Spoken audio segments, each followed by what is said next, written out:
गेले तर गेले. आपल्या तिजोरीमध्ये किल्लेदारांचे दागिने आहेत ना. म्हणजे माझ्या हे डोक्यातच आलं नव्हतं. आईला बेस्ट बेस्ट बेस्ट बेस्ट. म्हणजे दादाने चावी दिली की नाही, ताबडतोब आपण ते दागिने बाहेर काढू, विकू. हा काय 15 लाख येतील. आणि नंतर बोंब ठोकायची, बाहेरचा कोणतरी चोर आला आणि दागिने चोरून घेऊन गेला म्हणून.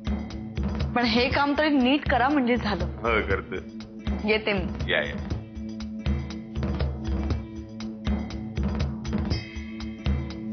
लागले मला इसरायला झालं.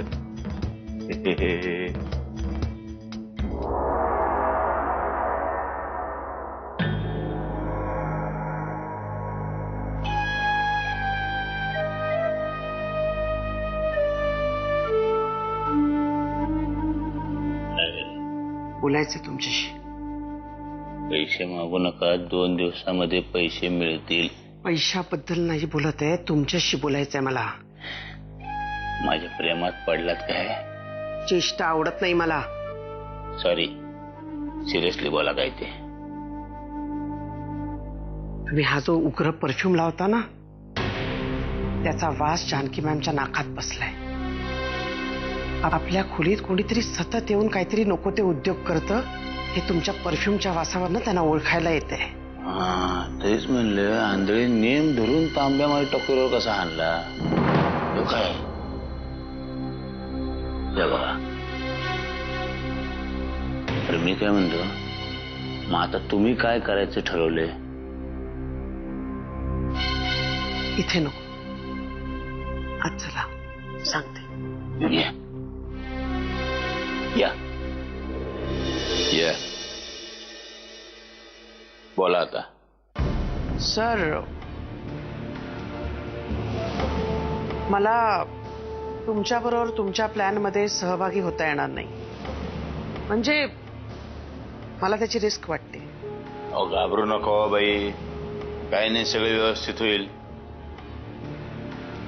काय ना सर, तुमच्यापेक्षा जास्त वेळ मी जानकी मॅम बरोबर असते, त्यामुळे त्यांच्या मनात काय चाललंय ना हे नेमकं मला कळतं.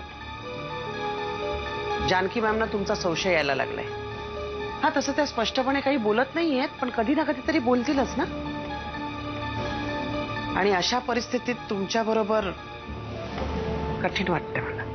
हो बाई, अशी काळजी करू नका. परशुराम किल्लेदारचा कुठला बी प्लॅन आजपर्यंत फेल गेलेला नाही. सर, एखाद्याला मारायचं ठरवणं वेगळं आणि प्रत्यक्ष मारणं वेगळं. हे तुम्ही मला सांगताय. आजपर्यंत मी किती कांना मारलं माहितीये का तुम्हाला? नाही, आता सांगावंच लागणार. पहिला उडवला. काय करतोय? काय करताय? नाही, गुन्ह्यांची नोंद किती टपकवले, किती उडवले. आता तुम्हाला ना माझ्या गुन्ह्यांचा सगळा पाडा इन डिटेल मध्ये वाचून दाखवावाच लागल. जानकी, काय झालं का? अगं असं का घाईघाईने बोलावून घेतलंस मला एकदम? आत्याबाई, आज मला माझ्या खोलीमध्ये पुन्हा तोच वास आला होता, त्याच दिवशीच्या सेंटचा. म्हणजे आज पुन्हा कोणतरी आलं होतं? हो, पण या वेळेला मी गप्प नाही बसले. मी ना माझ्या हाताला तांब्या भांड लागलं, ते भिरकावून त्याला मारलं. आणि माझी खात्री आहे, तो जो कोणी होता ना त्याला ते चांगलं जोरात लागलं असेल. काय करून बसलीस हे? मला बोलवायचं नाही तर त्या काननबाईंना बोलवायचं. बघून आणखीन किती दिवस मी दुसऱ्यांच्या नावाने हाका मारत राहणार आहे? अशा अचानक येणाऱ्या संकटांना मला कधी ना कधीतरी सामोरं जावंच लागणार ना. आणि मला माझ्या माऊची काळजी आहे, आणि तिची काळजी घेण्यासाठी मला माझ्या डोळ्यांची सुद्धा गरज नाहीये. झाशीच्या राणीसारखी व्याख्यान नको ग बाई देऊस. इथं काळजाचा ठोका चुकवलायस तू माझ्या. आत्याबाई, मी केलं ते चूक का बरोबर तेवढंच तुम्ही मला सांगा. जानकी, तू केलंयस म्हणजे ते चूक असूच शकत नाही, पण हे जरा अति धाडसाचं झालं ग. हे धाडसच कधीतरी गोत्यात आणणार तुला बघ. आत्याबाई, ते काही असू दे, पण त्या माणसाला चांगली अद्दल घडली एवढं नक्की. कोण असेल? मला नाही माहित.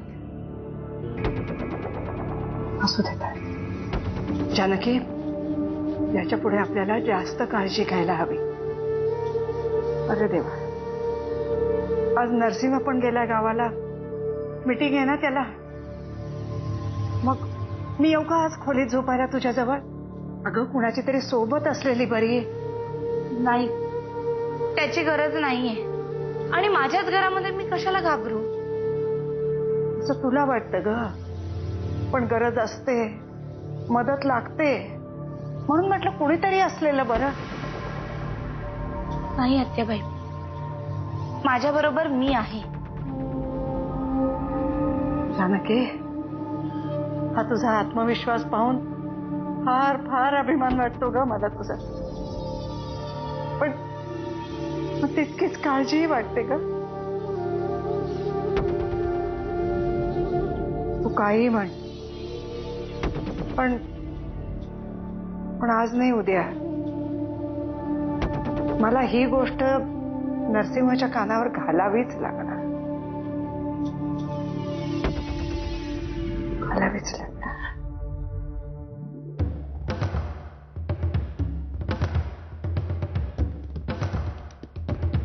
नरसिंहाला पूर्वी एकदा गोळी मीच मारली होती.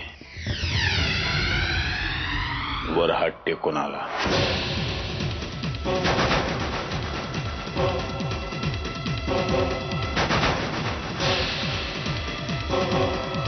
राजन, राजन, राजन.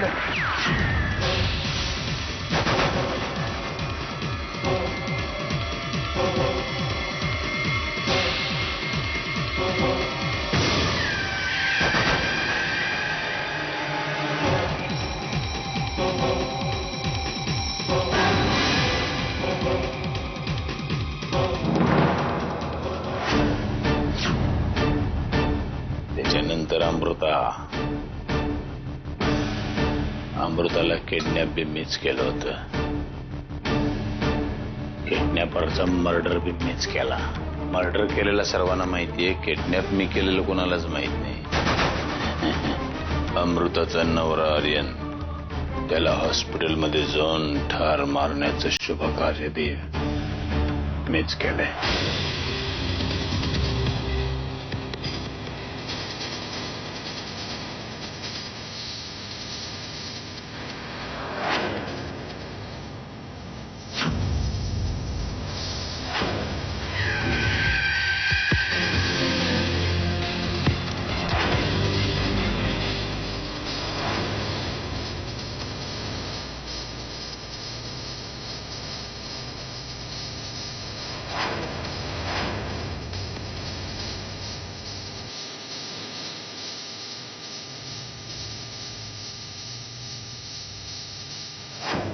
त्याच्यानंतर माझी बायको, तिचा बाप एक दिवस निघून गेला कायमचा काशी यात्रेला.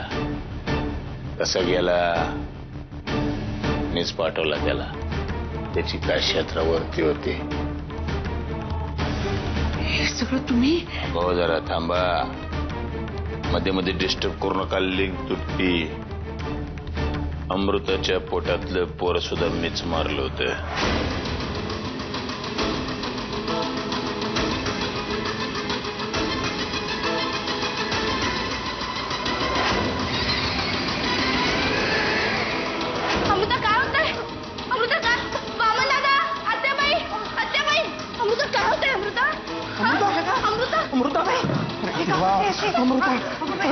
डॉक्टरला फोन कर पटकन. आत्ताच्या हॉस्पिटलमध्ये घेऊन. तुमच्या लक्षात येईल की जिवंत माणसानंच नाही, जन्माला येऊ घातलेल्या पोरांना भी मी मारण्यात पटाईत आहे. खरं तर जानकीच्या पोटातलं पोर मारायचं होतं मला, पण चुकून औषध घेतलं अमृताने. तिच्याच पोटातलं पोर गचकलं. बिचारी. आता आणि काय बरं? आठवलं. वनिता माझी गर्लफ्रेंड जास्तच गळ्यात पडायला लागली, त्यावरचं तिकीट काढून दिलं. एकदम फास्ट ट्रेन मध्ये बसून गेली जगात. अहो हे तर काहीच नाही. माझी बायको सुगंधा आणि मी आमच्या पार्टनरशिप मध्ये केलेल्या गुन्ह्यांची अजून लिस्ट वाचून दाखवलीच नाही मी. जानकीला गच्चीवरून बी आम्हीच दोघांनी मिळून ढकललं.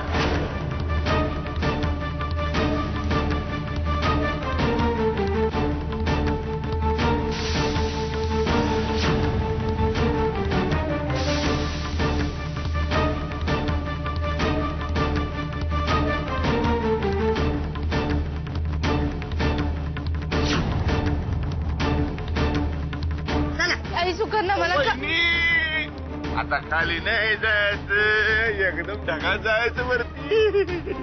खर तर तुमच्या बरोबर लय स्वप्न रंगवली होती. काय हरकत नाही, पुढच्या जन्मामध्ये पुरी करू.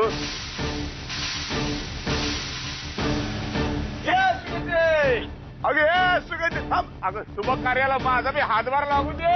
अरे आलो हात. खरं तर जानकी मरणारच होती, नुसती आंधळी झाली. नाही तर 8वा मर्डर नावावर लागला असता.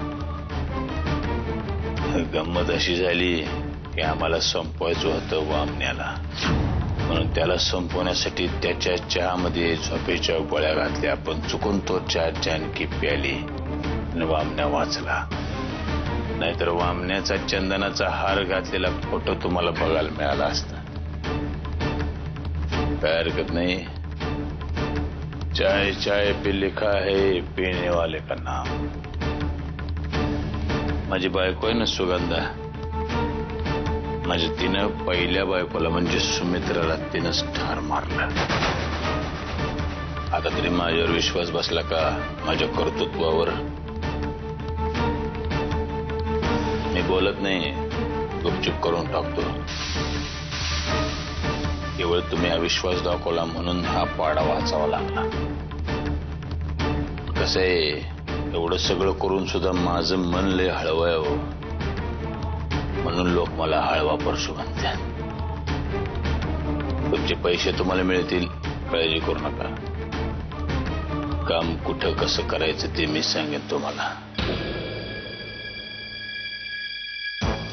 आणि तुमच्या या पैशाचं तुंतुन जर जास्तच वाजायला लागलं आणि कानाला जर सहनच झालं नाही की नाही, तर तुम्हाला सुद्धा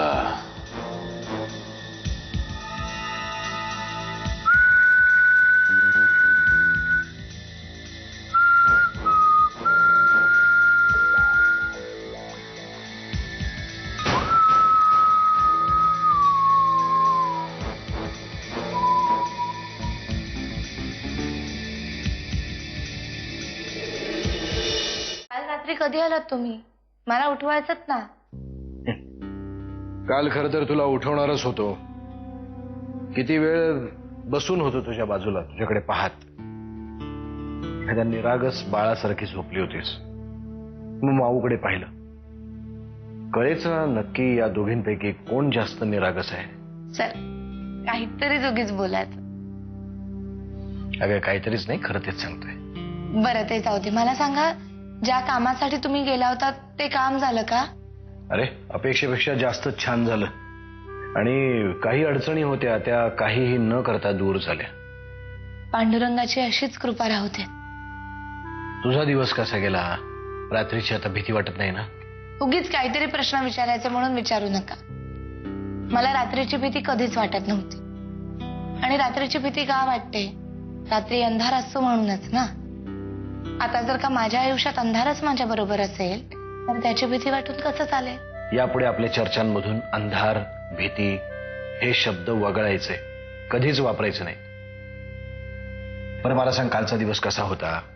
माऊने जास्त त्रास दिला नाही ना? भयंकर आगाऊ झाली. मी जरा कुठे सोडून बाजूला गेले ना की रडून रडून घर डोक्यावर घेते. आईवर गेले म्हणायची का? हे बरं आहे. तिने काही वेड्यासारखं केलं की ती माझ्यावर गेली, आणि जेव्हा तिचं कौतुक करण्याची वेळ येते तेव्हा मात्र ती तुमच्यावर गेली. बरं चला, आता कामाला सुरुवात केली पाहिजे. वाकणेस कधी येऊन उभे राहतील दारात. मला ना खरं तर तुम्हाला काहीतरी सांगायचं होतं. म्हणजे तुमचा मूड ठीक असेल तरच. अगं तुझ्याशी बोलताना कायम माझा मूड छानच असतो. बोल ना, काय बोलायचं आहे? गेले 4-5 दिवस ना मला साहेब बाहेर वाकनीस साहेब आलेत. काही महत्वाचं बोलायचंय म्हणतात. आलो मी.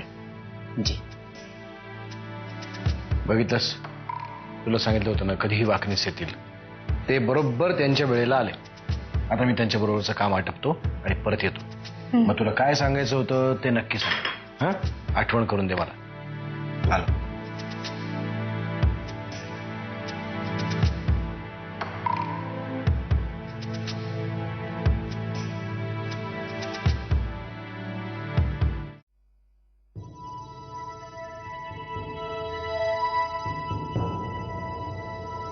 वागणीस, हे 15 लाख रुपये माझं इनामदारांची बोलणं झालंय. हे पैसे पार्टी ऑफिसमध्ये जमा करा. हो साहेब, इथून थेट मी पार्टी ऑफिसमध्येच जातो. कसे जाणार आहात? व्यवस्था झाली आहे? हो साहेब, काही काळजी करू नका. आणि यापूर्वी यापेक्षा मोठ्या रकमा मी नेल्या आहेत. वाकणीस, मला तुमच्या कामाबद्दल कुठलीच शंका नाहीये, फक्त काळजी वाटते तुमची. साहेब काळजी करू नका, पोहोचल्यानंतर फोन करतो मी तुम्हाला. ठीक आहे, या तुम्ही. हो साहेब. साहेब, जानकी वहिनींची तब्येत कशी आहे आता? छान आहे. स्वतःची कामं स्वतः करते, माऊची काळजी घेते. शिवाय त्या काननबाई आहेतच ना तिच्या मदतीला. हो, म्हणजे डॉक्टरही म्हणाले होते की त्यांना आता लवकरात लवकर दिसायला लागेल. पण वाकणीस, आपल्या हातात काहीच नाहीये. कारण हा काही कुठला आजार नाही की काही गोळ्या घेतल्यानंतर काही काळात तो बरा होईल. त्यामुळे आपण फक्त वाट पाहिजे. होय साहेब, आपण फक्त प्रार्थनाच करू शकतो. आपल्या हातात प्रार्थना करण्यापलीकडे दुसरं काही राहिलेलंच नाहीये वाकणीस. पण माझी खात्री आहे की तिला नक्कीच दिसायला लागेल. कारण जानकीचीच इच्छाशक्ती इतकी दांडगी, इतकी प्रबळ आहे की तिची इच्छा पूर्ण होईल. आपण सगळेच त्या दिवसाची वाट पाहतोय. येतो साहेब मी. पोहोचल्यानंतर फोन करतो.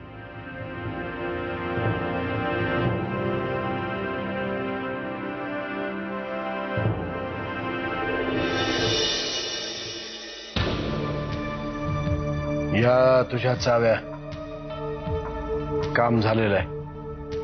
नशीब माझं, चाव्या परत तरी मिळाल्या. असं का बोलतेस? या चाव्या तुझ्या हस्त कमरेला असतात. नाही, ज्या पद्धतीने चाव्या काढून घेण्यात आल्या ती पद्धत काही सभ्य माणसाला धरून नव्हती ना. तू काय बोलतेस? तुझं तुला तरी कळतंय का? तुम्ही जे काही वागलायत ते तुम्हाला पटतंय का? तुम्ही ज्या प्रकारे माझ्याकडून या चाव्या काढून घेतल्यात ना, त्यावरून हे स्पष्ट होतंय की तुमचा माझ्यावर विश्वास नाही. खरं तर तुझ्याकडून चाव्या घेतल्या तेव्हाच मी त्या का घेतल्या हे सांगितलं होतं तुला. तुम्ही मला काहीही सांगाल आणि ते मला पटेल असं वाटतंय का तुम्हाला? मी काही वामन किल्लेदार नाहीये प्रत्येक गोष्टीवर मान हलवायला. तरी त्यालाही नकारार्थी मान हलवायला शिकवलंसच की तू. जरा कुठे त्यांना तुमचं खरं रूप कळायला लागलं होतं. पण चेअरमन पदाचं गाजर दाखवून तुम्ही त्यांचा मुक्काम रमावतीला केला. मग तुला काय वाटतं? त्यानं तुझा पदर धरून इथंच राहायला हवं होतं? नाही, खरं तर तो गेल्यानंतर तूही जायला हवं होतंस त्याच्या मागे मागे. का नाही गेलीस? तुझं काय काम होतं इथे? नाही, माझ्या चाव्या तुमच्याकडे होत्या ना, त्यामुळे त्या परत कधी मिळतायत याची वाट पाहत होते. काही म्हणायचंय का तुम्हाला? त्या चाव्या तुझ्या कमरेला आहेत कारण मी त्या तुला दिल्या आहेत आणि त्या मी कधीही काढून घेऊ शकतो. त्या चाव्या तुझ्या कमरेला आहेत यात तुझा मोठेपणा काहीच नाहीये. उलट मी त्या तुला दिल्या आहेत यात माझाच मोठेपणा आहे. त्यामुळे उपकाराच्या ओझ्याखाली असलेल्या माणसानं अधिकाराची भाषा बोलू नये.